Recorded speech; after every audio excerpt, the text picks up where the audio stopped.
Fala pessoal, sejam muito bem-vindos a bordo para mais um vídeo. Hoje nós vamos falar sobre quilhas e bolinas móveis. Você sabe como é que esses equipamentos funcionam? Então fica até o final que você vai entender. Antes, deixa eu te fazer um convite para entrar para a nossa comunidade do Telegram Bora Velejar. Você sabe aqueles grupos que você participa, que sempre tem aquele cara chato que vem com um assunto desagradável, que gera polêmica? Na nossa comunidade Bora Velejar não tem nada disso. É só vela e navegação. Se alguém fizer isso, a gente tira. Então é muito legal. O link para você entrar nesse grupo tá aqui na descrição do vídeo. Falar em vídeo, bora lá?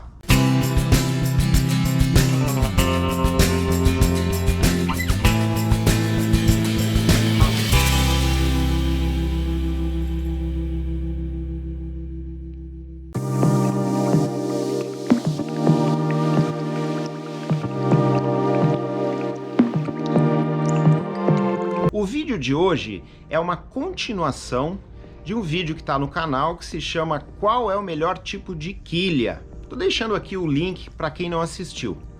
Naquele vídeo, então, eu explico como que foi o desenvolvimento das quilhas nos veleiros, desde os veleiros clássicos até os modernos veleiros de competição. Lembrando que, atualmente, quando a gente fala em quilha, a gente está se referindo a lastro, né? Equipamentos com peso, com lastro, que trazem o centro de gravidade mais para baixo. E quando a gente fala em bolina, a gente está falando em um equipamento sem lastro.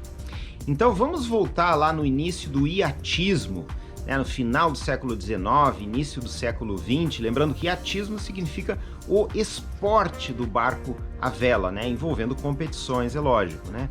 Então os primeiros iates de competição, eles ainda tinham quilha, né? Lembrando, quem assistiu aquele vídeo sobre quilhas, né, eu explico que para a gente ter desempenho no contravento, para conseguir navegar em orça, né, com bom desempenho, era necessário que as velas fossem compridas para cima, né, e em contrapartida a quilha fosse profunda, né? Ou seja, quanto mais profunda a quilha, mais a gente consegue um bom desempenho na orça, né?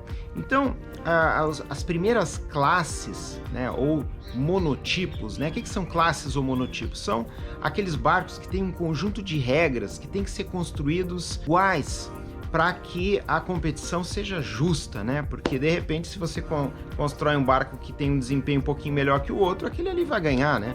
Então as classes, né, eram conjuntos de regras que existem até hoje, né, que definem que um barco de uma determinada classe, ele tenha que ter exatamente as mesmas medidas, o mesmo peso da quilha, a mesma área vélica e assim por diante, né? Então, existem classes que nasceram naquela época e que existem até hoje, como o Solin, ou a classe Star, por exemplo, que tem quilha fixa, né? Então eram barcos, obviamente, que velejavam muito bem no contravento, né? Lembrando que numa regata, a perna de contravento ela é muito importante, ela muitas vezes define a regata, né? Então sempre houve uma grande preocupação em ter um bom desempenho no contravento, né? Então essas classes aí como o Solin e o Star tinham quilha fixa, muito bem, na regata eles eram ótimos, só que tinha um problema: na hora de docar o barco, na hora de guardar ele no seco, aí era um trambolho, era um problema, porque você precisava de uma carreta alta para transportar o barco para outros lugares, para participar de regatas em outros lugares, era muito complicado, né? Tanto que esses barcos dessas duas classes que eu tô falando, Solin e Star, eles saíram das Olimpíadas, né? Porque a logística para transporte era muito complicado. Então, desde o início os projetistas já começaram a pensar numa alternativa para isso, e a alternativa mais lógica era alguma coisa que fosse móvel, e foi aí então que surgiu o conceito de bolina. A bolina, então, é um equipamento bem delgado, né, que pode ser baixado e pode ser levantado. Então, para conseguir esse desempenho no contravento, então se baixava a bolina e nos ventos folgados era possível subir, e para transportar o barco, para guardar no seco, ficava muito mais fácil. A bolina surgiu porque, para ter essa facilidade de descer e subir, era mais fácil que ela não tivesse o peso ou o lastro. Acontece que esse peso e lastro das quilhas serviam também para dar estabilidade para o barco quando ele estava adernado, né? Ou seja, o vento bate de lado nas velas e a quilha, como vocês sabem, faz aquele contrapeso, né? A quilha não deixa que o barco aderne demais. Mas como a gente está tratando então de barcos de competição, de regata, de pequenos veleiros de competição, de yatismo, a gente supõe que isso seja um esporte, ou pelo menos deveria ser, né? Então, com a bolina, o contrapeso não era mais feito através da quilha, e sim através da própria tripulação. O próprio velejador fazia então a escora, ou seja, ele se posicionava mais para fora do barco para que compensasse a ação do vento, né? Quando tinham mais tripulantes, o proeiro e o timoneiro, os dois iam para fora fazer escora, né? E assim o esporte também ficava mais dinâmico, se fazia mais exercícios, etc. E isso passou a ficar divertido. Então foi aí que a bolina então se tornou muito popular entre os monotipos e é assim até hoje. Como eu vou mostrar melhor mais adiante, com a bolina, para a gente navegar em orça máxima no contravento, a gente precisa baixar ela toda. E os primeiros iates, né, os iates clássicos, monotipos, eles eram de madeira, e a bolina de madeira então era leve e boiava. Então, antigamente, para manter a bolina para baixo, para a gente poder navegar em orça, a gente precisava travar ela embaixo, porque senão ela subiria porque boia. Então, muitas vezes o velejador, o timoneiro, ele precisava travar a bolina na posição abaixada com a coxa para poder navegar nessa posição que nós conhecemos hoje como orça, né? Por isso, antigamente, navegar em orça se chamava navegar a bolina coxada. Tá? Esse é um termo que ainda aparece em alguns livros mais antigos sobre vela. Outros autores simplesmente falam navegar a bolina. Tudo a mesma coisa, bolina coxada, navegar a bolina e navegar em orça. Só que hoje em dia a gente só fala navegar em orça. A bolina mais simples de todas é aquela que é solta e ela entra na caixa de bolina e pode subir e descer e pode ser guardada fora. Mas existem outros tipos de bolina também, né? Como a bolina pivotante, ou também chamada de bolina canivete, aonde ela tem um pivô e quando está recolhida ela encaixa dentro da caixa de bolina, né, e desce e é acionada através de cabos. A grande vantagem das bolinas, então, é de poder reduzir o calado do barco quando for necessário. E essa característica chamou a atenção dos projetistas de veleiros de quilha. Então passaram a ser desenvolvidos algumas experiências de veleiros que eram quilhados, que passaram a ter uma quilha móvel. Então a quilha móvel é uma quilha com lastro que tem um mecanismo para recolher, para subir e assim diminuir o calado.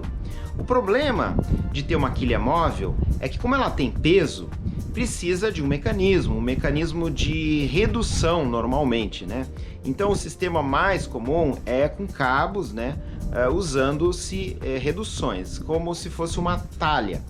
Então começaram a surgir aí, a partir da metade do século XX, veleiros de passeio com quilhas móveis. Então surgiram também vários modelos. O mais comum então era a quilha de guilhotina com um sistema de redução de talha para suspender. Essas quilhas móveis, elas passaram a ser muito comuns em veleiros de até 23 pés. Então nós temos no Brasil alguns exemplos disso, né? Principalmente barcos na faixa ali de 19 pés, né?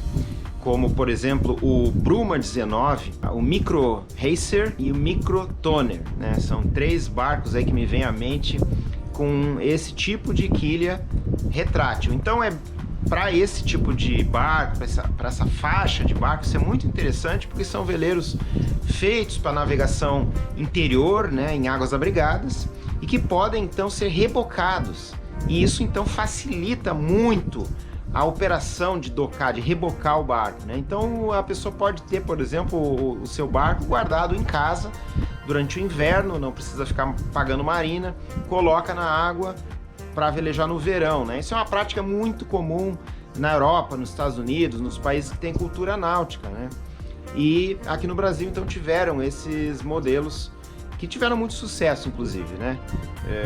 O Bruma, o Micro Toner e o Micro Racer foram barcos que foram produzidos bastante, venderam muito, né? E estão por aí até hoje. Um veleiro com quilha retrátil tipo patilhão, que foi um sucesso de vendas no Brasil, foi o ODEI 23, que tem um vídeo aqui no canal sobre ele. O link está aqui em cima. Um outro modelo, agora com quilha de guilhotina, mais moderno e um pouco maior, é o NEO 25, que também fizemos um vídeo aqui no canal.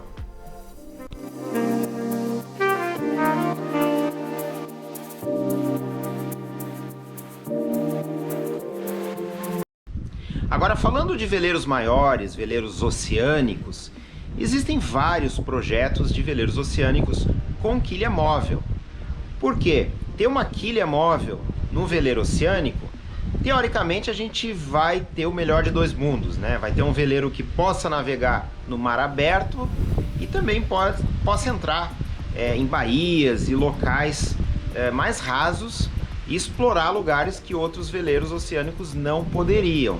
Por isso, muitos projetistas desenvolveram sistemas de quilhas móveis.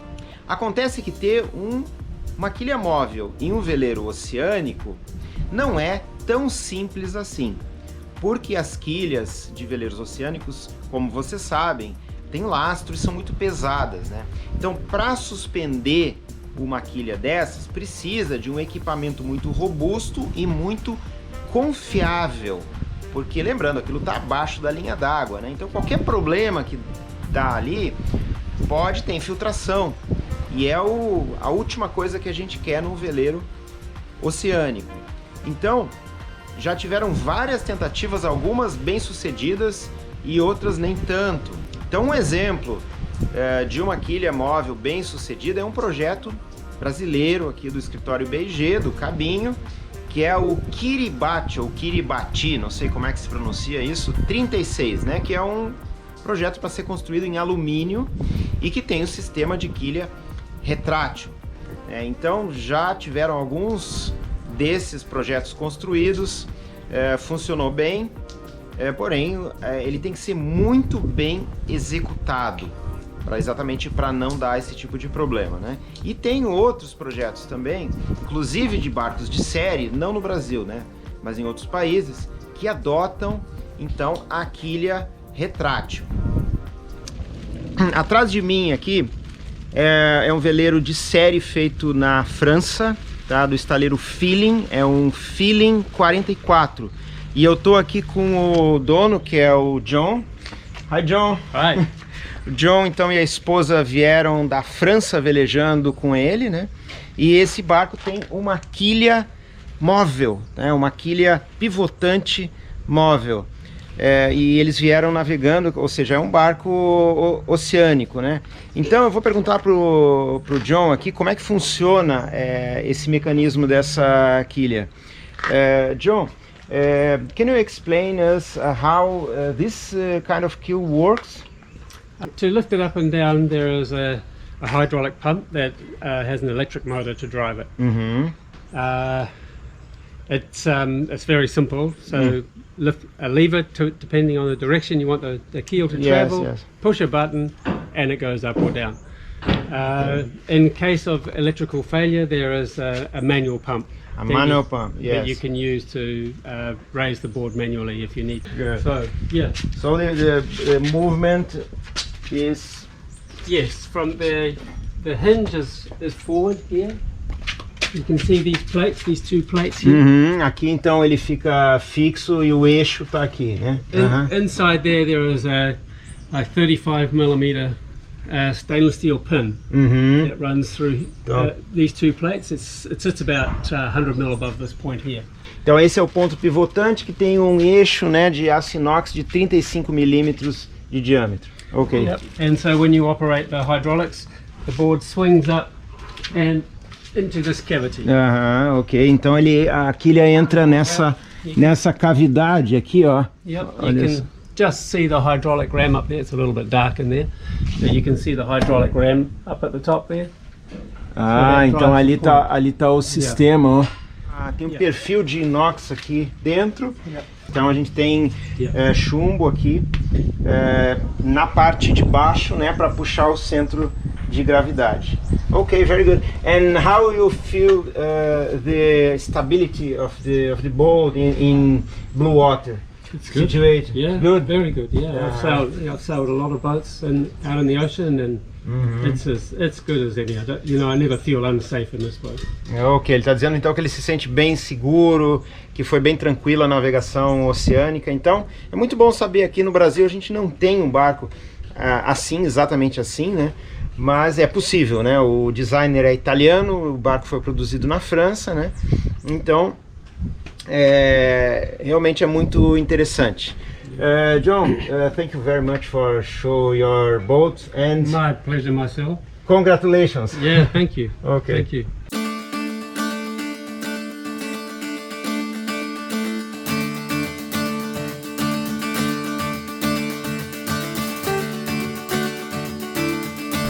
Então aqui a gente está navegando numa orça máxima, tá? O Du tá no comando ali, no timão, e o vento tá aqui, 45 graus, e nessa posição é bem importante que a bolina esteja bem para baixo, tá? Porque senão a gente vai derivar, e se a bolina estiver para cima, a gente vai andar de lado, a gente não vai conseguir ganhar altura em relação ao vento, tá?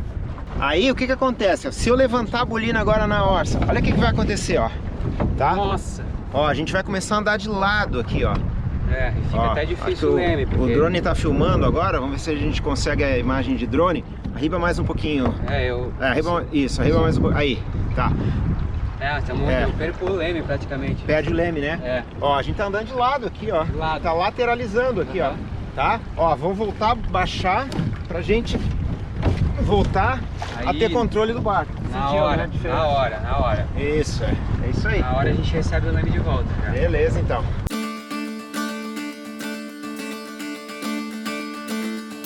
Mais forte, o barco está com velocidade, eu posso no través levantar um pouquinho aqui, ó.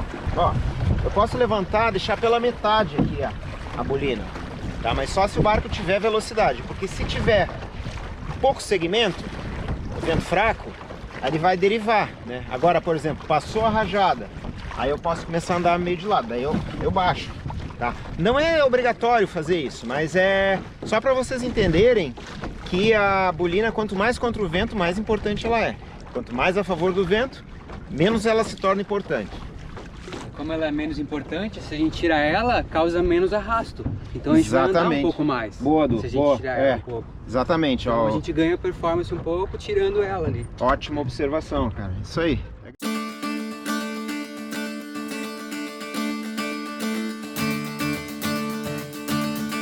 Isso, vamos arribar para uma malheta? Vamos arribar para uma aleta agora, então, Tá. ver como é que é. Agora na aleta, a gente vai levantar aqui, ó. A gente vai levantar a bolina, tá? Pela razão que o Eduardo falou, né? Que a gente vai diminuir o nosso arrasto. E o barco fica melhor também, com a bolina levantada na aleta e no popa, principalmente no popa, né? Então ele, na aleta, ele vai... ele não vai ficar tão arisco com a bolina levantada, tá? A gente vai ver isso melhor até no... Ó, a rajada aleta, aqui, ó. Rajada Na aleta, ó. Continuar. Aqui, bolina levantada, ó. Lá vai ser um jibe e um bordo. Vamos pro popa. Popa pra mostrar. Tá, vamos arribar até o vento de popa, folga bem aí. Isso aí, ó. Já chegou no popa. Tá bem alto aqui. Botei aqui, ó. Abri asa de pombo aqui, ó. Ó, aqui, ó. A polina bem levantada, ó. Tá vendo, ó? Bem levantada. E agora? Só que a gente vai ter que dar um jibe agora. Vamos dar o jibe controlado.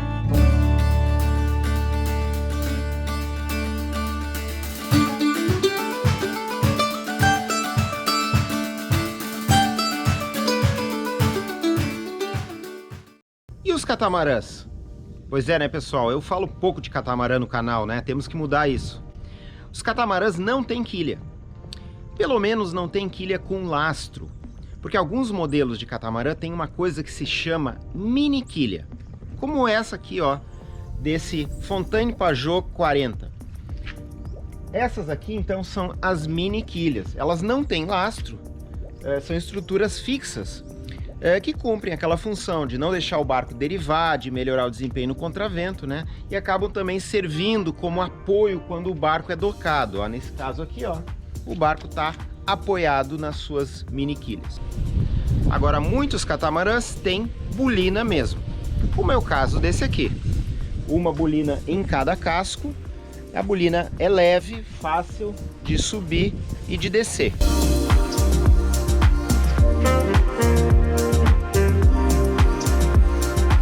Então, esse barco atrás de mim aqui é um barco de regata, é um barco da classe HPE 25. Então é um 25 pés com conceito moderno e ele tem uma quilha. É uma quilha com bulbo embaixo e ela está parcialmente recolhida. Então o HPE 25 é aquele exemplo de um barco de regata que quando está navegando, a quilha fica sempre para baixo, então ela fica bem mais para baixo do que está aqui, né? Então dá para ver aqui em cima, ó, ali, ó, a caixa de bolina ou caixa de quilha, e ela está parcialmente recolhida somente para poder docar, para ele vir para o seco. Essa classe HPE 25 é bem numerosa em Ilhabela e aqui na Bahia também, aqui no Aratu Yacht Club também tem vários barcos da flotilha. E aqui dá para ver, ó, a talha, ó, que serve para suspender então essa quilha para poder puxar o barco para o seco. Então, qual é o melhor tipo? É bolina, é quilha fixa, é quilha móvel? Não tem melhor, né? Tudo vai depender do tipo de barco, se é de regata, se é de cruzeiro, qual é o objetivo da navegação. O que importa mesmo, vocês já sabem, o que importa mesmo é velejar. Então, galera, bora velejar. Forte abraço e bons ventos!